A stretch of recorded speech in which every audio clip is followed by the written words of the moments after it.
Terkadang kita lupa dunia ini tak akan selalu. Assalamualaikum warahmatullahi wabarakatuh.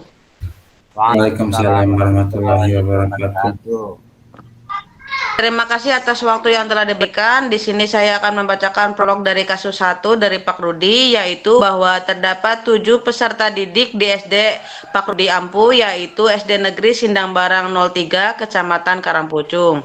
Kasus di sini yaitu di mana peserta didik tersebut terlihat kurang antusias, kurang fokus, dan motivasi belajar yang masih rendah, yaitu khususnya pada mata pelajaran matematika. Monggo Pak Rudi. Oke, terima kasih Bu Srimawati. Akan saya mulai. Sebelumnya, Assalamualaikum Bu Sri, selamat siang. Waalaikumsalam Pak Rudi, selamat siang. Terima kasih Bu. Sebelumnya, mohon maaf mengganggu waktu istirahat Ibu. Apakah ada waktu sebentar untuk saya Ibu? Alhamdulillah pada saat ini saya ada jam kosong, saya sedang santai. Apa ada yang saya bisa bantu Pak Rudi? Kelihatannya Pak Rudi sedang galau, sedang ada masalah, tampak terlihat lelah. Ada apa ya Pak Rudi? Boleh saya tahu?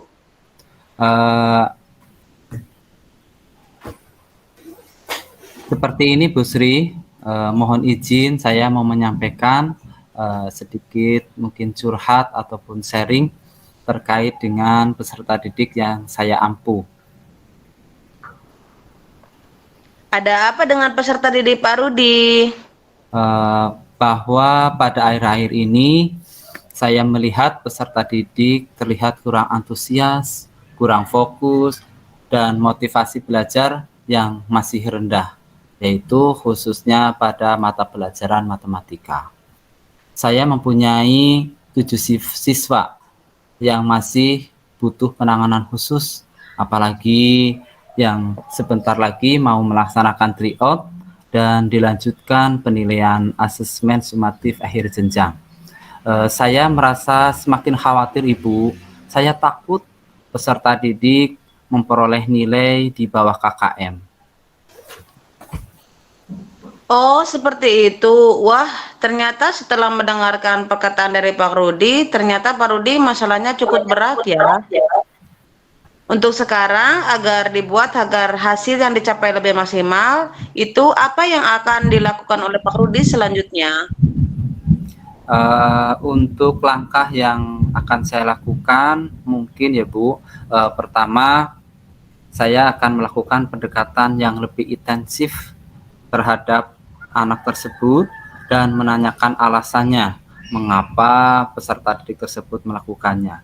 Mungkin peserta didik mempunyai alasan tertentu.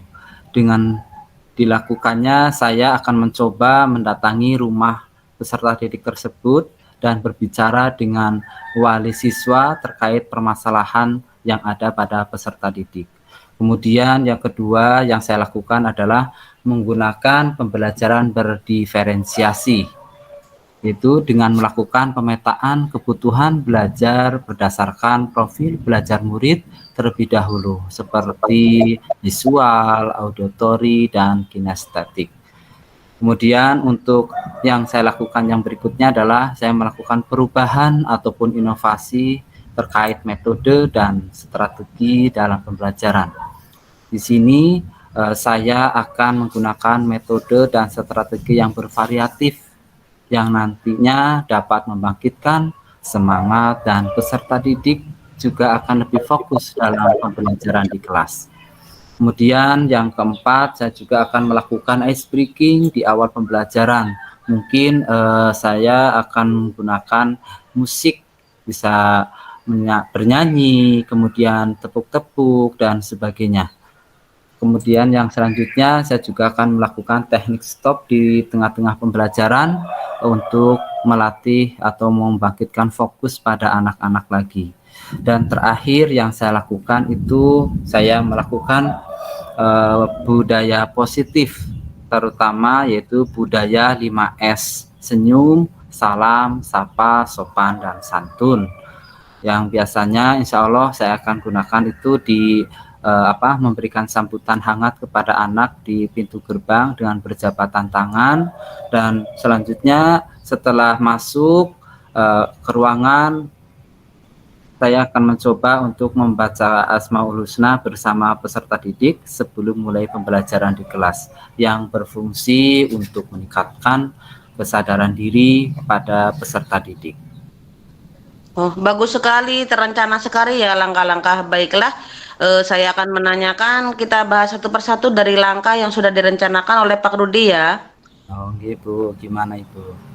Iya, itu untuk yang pertama dalam melakukan pendekatan lebih intensif. Di sini Bapak langsung mendekati anak yang bersangkutan. Apakah semua anak yang ada di kelas itu yang Anda dekati? Oh, terutama ini Bu, kalau misalkan tadi itu saya melakukan pendekatan terutama anak yang 7 tadi. Kalau untuk yang lainnya itu kita masih bisa istilahnya fleksibel seperti itu Bu. Tetapi untuk yang 7 anak itu saya akan mencoba untuk secepatnya, terutama kita berkonsultasi dengan wali murid apabila nanti toh ada permasalahan yang ada di lingkungan keluarga. Semoga teratasi. Ya, berarti di sini ada kerjasama dengan orang tua juga ya Pak Rudi. Berarti diikut sertakan, dilibatkan dalam menyelesaikan masalah yang Bapak temukan kepada anak tersebut nggih Pak Rudi? Ibu, masalahnya apa Ibu? Kalau misalkan saya istilahnya melakukan pendekatan terhadap anak saja, toh kadang-kadang anak itu masih katakan malu ataupun enggan untuk menyampaikan pendapatnya ataupun keluh kesahnya. Tetapi kalau misalkan nanti kita meminta bantuan atau kerjasama dengan wali murid, insya Allah titik terangnya akan segera ditemui dan bisa secepatnya teratasi itu permasalahan peserta didik tadi. Iya, berarti di sini kesadaran diri yang telah dilakukan Pak Rudi itu sudah ada dengan siswa, dengan orang tua. Apakah mungkin ada keterkaitan yang lain yang bisa ikut serta dalam menyelesaikan masalah ini selain dengan siswa dan murid? Mungkin di sisi lain ya Bu, untuk menyelesaikan permasalahan ini, makanya ini saya pertama sharing dengan Ibu, dan yang lainnya mungkin saya akan sharing juga dengan teman sejawat yang lain yang dalam satu sekolah. Mudah-mudahan dengan adanya sharing bisa mengurangi beban yang saya ampuh, terutama untuk menangani permasalahan anak-anak yang sedang dialami pada saat ini. Iya, baiklah. Kemudian untuk langkah yang kedua dalam menggunakan pembelajaran berdiferensiasi, di sini kan tadi ada visual, ada auditory dan kinestetik. Di sini Bapak bagaimana mengelompokkan anak-anak tersebut? Apakah dari 7 anak ini memiliki yang sama apa berbeda-beda Bapak?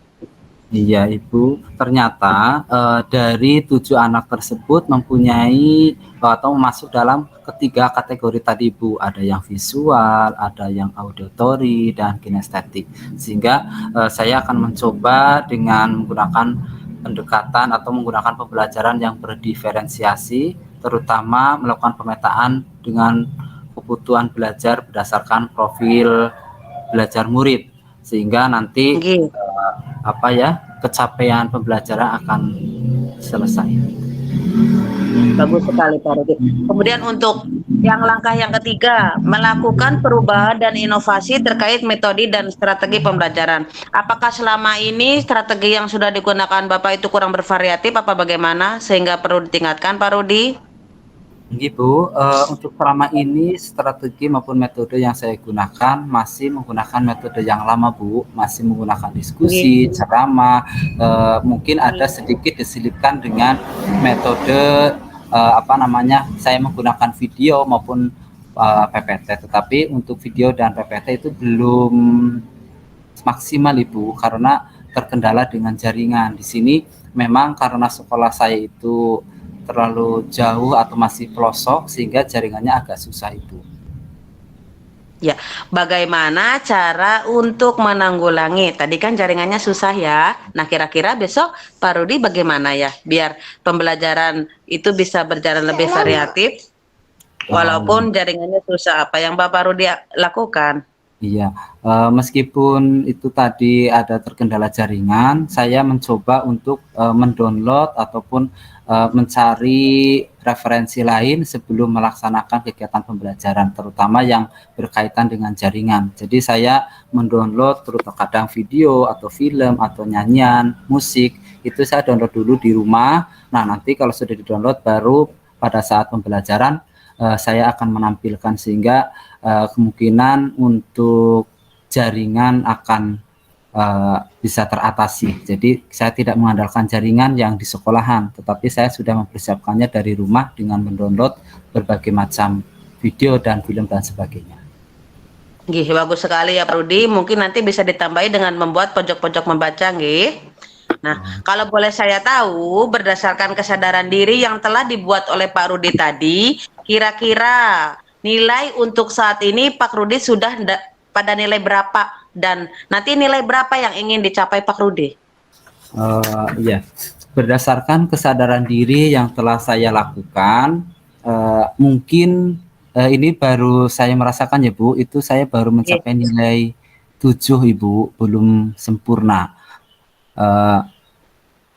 Dan apa yang saya inginkan itu nanti tentunya ingin yang sempurna ya Bu, yang nilai sampai nilai maksimal nilai 10, tetapi itu perlu proses, sehingga saya mencoba mudah-mudahan bisa meningkat 2 level dari yang 7. Mungkin saya mencoba untuk mencapai yang nilai 9 dulu, mudah-mudahan nanti kedepannya bisa mencapai nilai maksimal yaitu nilai 10.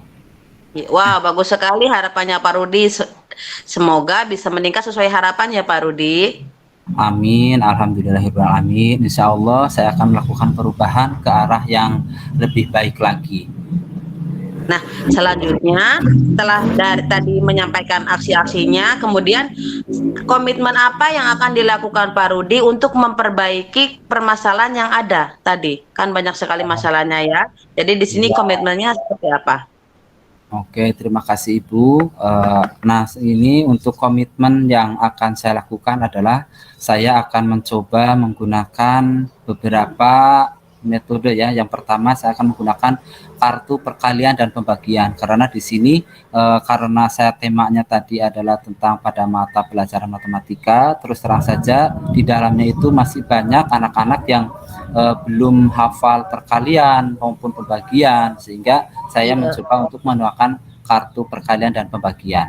Kemudian yang kedua, saya akan menggunakan PPT atau video yang seperti tadi saya sampaikan. Saya akan mendownload terlebih dahulu di rumah, baru nanti akan disampaikan di sekolah. Kemudian akan memanfaatkan sarana prasarana yang ada di sekolah, terutama di sekolah saya karena mempunyai tab ada 17, saya akan mencoba itu, tetapi karena ada kendala jaringan, saya akan mencoba nanti menggunakan data pribadi. Semoga nanti hasilnya membaik. Dan juga akan menggunakan sumber-sumber lain yang mendukung Ibu, terutama buku-buku. Sekarang itu banyak sekali referensi-referensi yang sebagai panduan saya untuk meningkatkan pengetahuan, terutama pada peserta didik. Wah, mantap sekali tindakan yang dilakukan Pak Rudi ya di dalam kegiatan pembelajaran.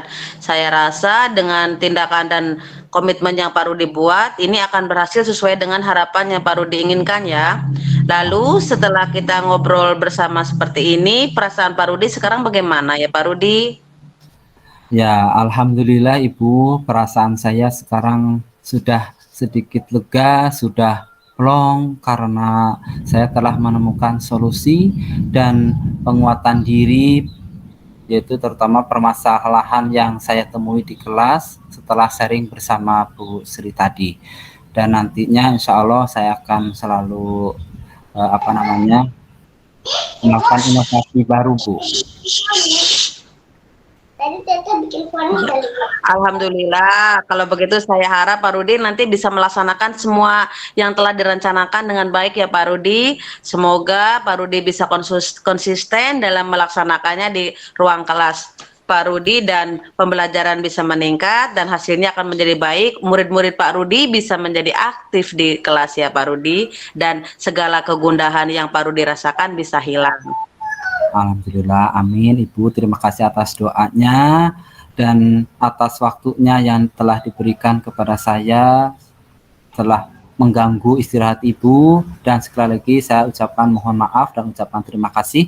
Hari ini saya mohon izin undur diri untuk melanjutkan pembelajaran kembali. Selamat siang Ibu, terima kasih. Selamat siang Pak Rudi. Sama-sama Bu.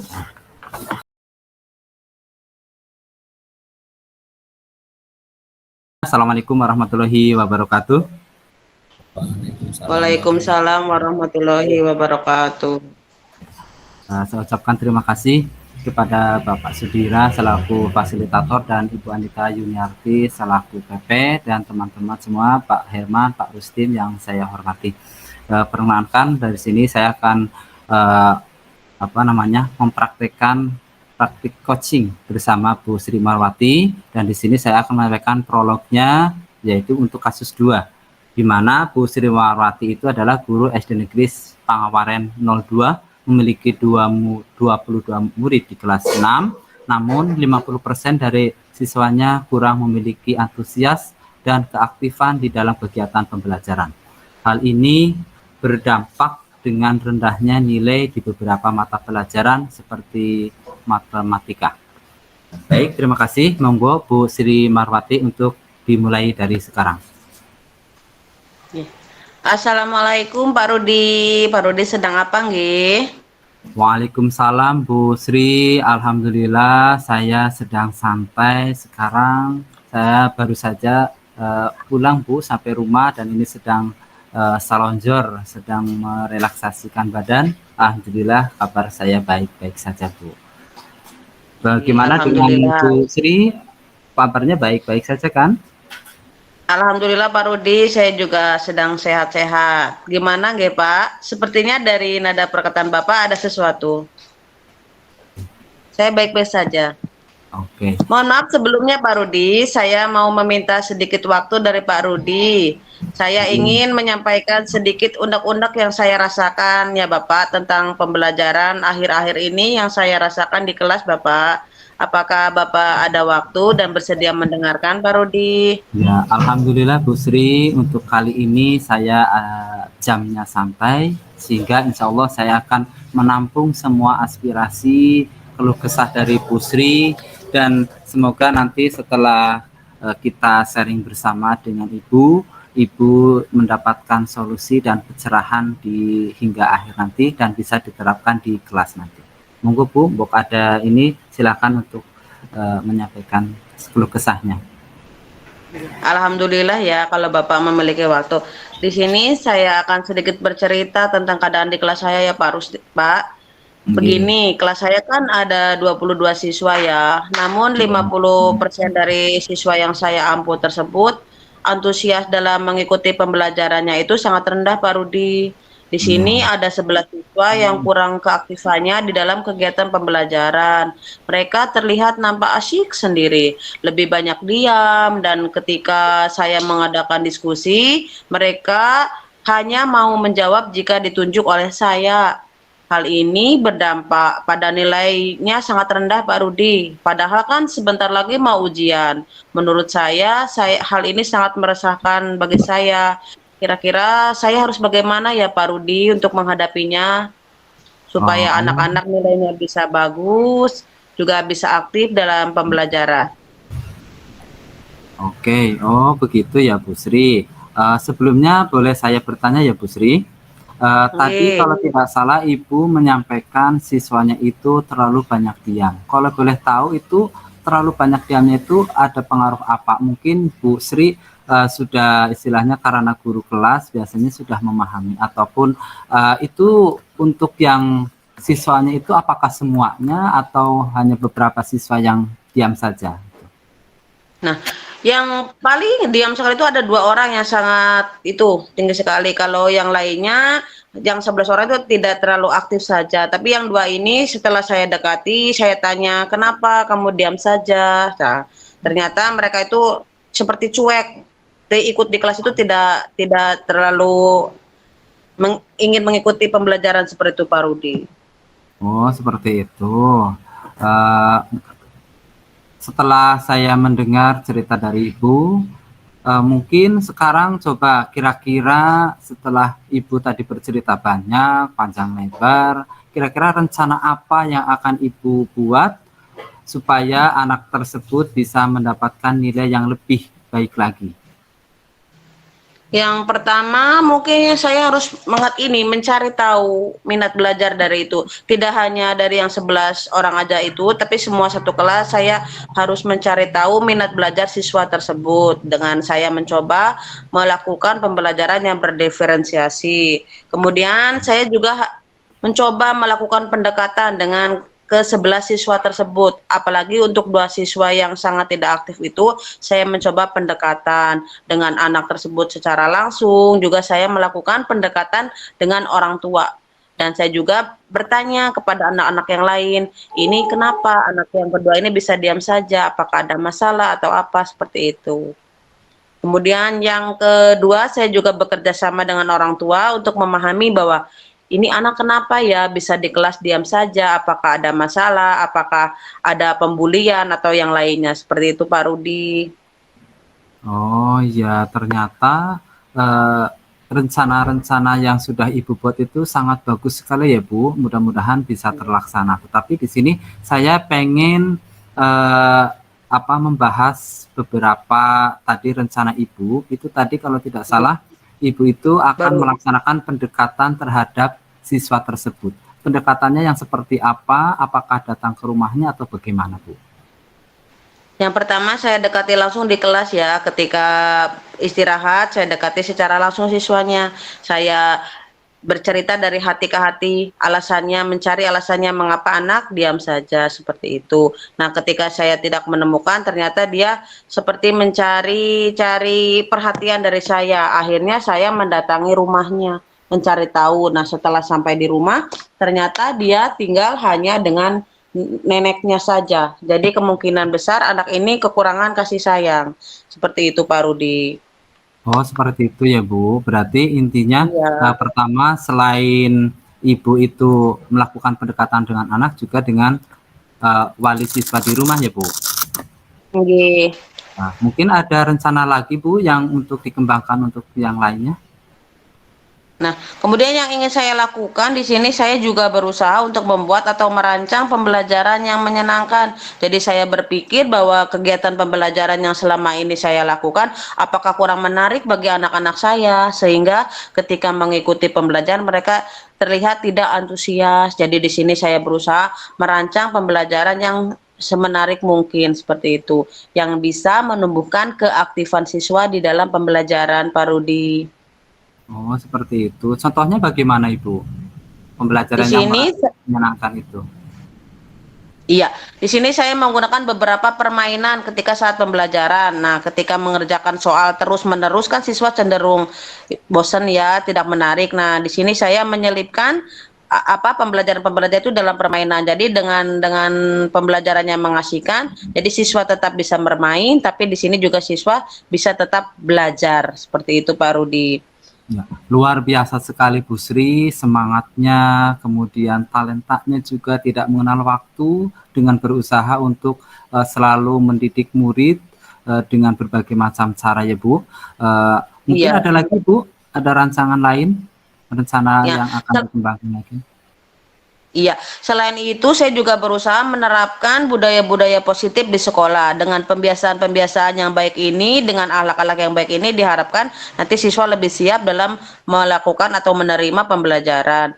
Contohnya pada pagi hari saya membiasakan untuk menjemput siswa di depan halaman sekolah, yaitu menyambut siswa. Jadi di sini nanti siswa bisa terkesan, wah saya sudah ditunggu oleh bu guru. Jadi dia merasa berharga dan dihargai oleh bu gurunya, seperti itu. Kemudian ada lagi budaya kesiapan siswa. Di sini saya membuat stick kesiapan. Bagaimana perasaan saya pada pagi ini? Jadi nanti saya itu bisa mengidentifikasi dari pertama masuk keadaan siswa, apakah ada yang senang, apakah ada yang sedih, apakah ada yang bahagia atau marah. Nanti kan ketika saya menemukan ada siswa yang mengambil stick yang sedih, nanti bisa saya dekati. Saya tanyakan, kenapa hari ini bisa bersedih? Nah, jadi saya bisa menghibur supaya ketika pembelajaran dimulai, siswa sudah siap mengikuti pembelajaran. Begitu juga jika ada anak yang mengambil setik marah. Nanti saya bisa tanyakan, kenapa kok hari ini ngambil setik marah seperti itu. Jadi dengan mengetahui perasaan siswa pada pagi itu, kita bisa lebih menanggulangi anaknya seperti itu. Jadi ketika pagi moodnya sudah baik, jadi bisa menerima pembelajaran dengan baik juga Pak Rudi. Oh, seperti itu ya, Bu. Sih bagus sekali, Ya. Bu. Sebenarnya Ibu itu sudah membuat rancangan, rencana sedemikian rupa dan sudah bagus, Ibu. Semoga akan lebih konsisten dan bisa diterapkan. Kalau boleh tahu, ini Ibu, kemudian Iya, untuk bagaimana Pak Rudi? komitmen apa yang akan Ibu gunakan atau Ibu lakukan?